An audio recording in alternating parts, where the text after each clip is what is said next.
So much for the introduction, Karen.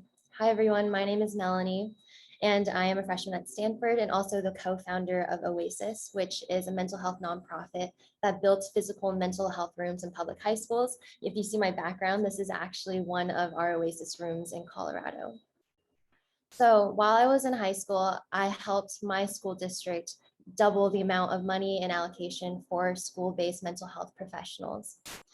While it's also in high school, I was able to serve on a one-time committee allocating $10 million for school-based mental health services. You may be wondering how I was able to achieve these different things. Well, the first thing is I came into a time when my school district had recently passed a mill levy override in order to fund more educational services within my school district. Something my peers and I realized, though, was not a lot of students were being represented in how they were going to allocate the money. And what I mean by that is in terms of a district receiving allocation for more money to use for services or school-based mental health, oftentimes students are not invited to sit at the table to recommend how those services and that money should be allocated.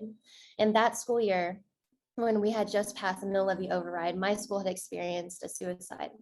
And it was one of my peers in my classes. And it was something that really shook my community. And I realized that throughout my school district, this was something that was very normalized and very common to have a student commit suicide and then not have a lot of students do anything about it or have a lot of advocacy thereafter.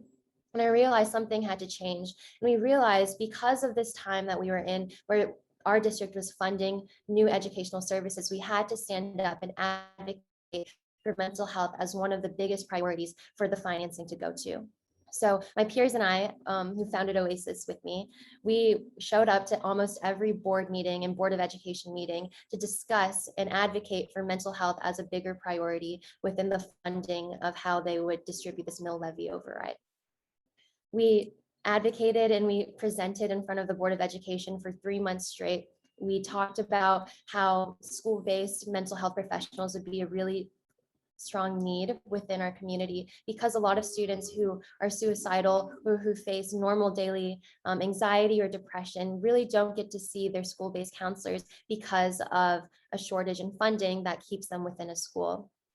So after sharing these points, we advocated to our superintendent about getting students actually part of an oversight committee to make sure that our voices are represented within the allocation of funding. So while I might not know about financing, particularly like how the schools and how a district receives financing, what I can advocate for is giving students an opportunity to share their voice and represent what they want at the table. It's so important to get kids, especially in regards to mental health, to express what works, what doesn't work, and what they really need. And within my school district, what we really needed was more school-based mental health professionals. And we were able to double the amount of money allocated to them for that.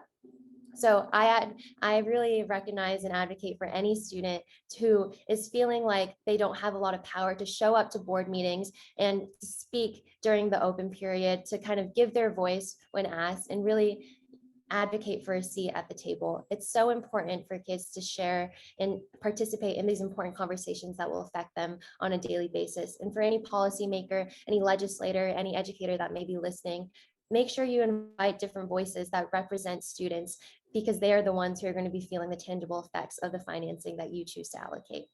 Thank you so much.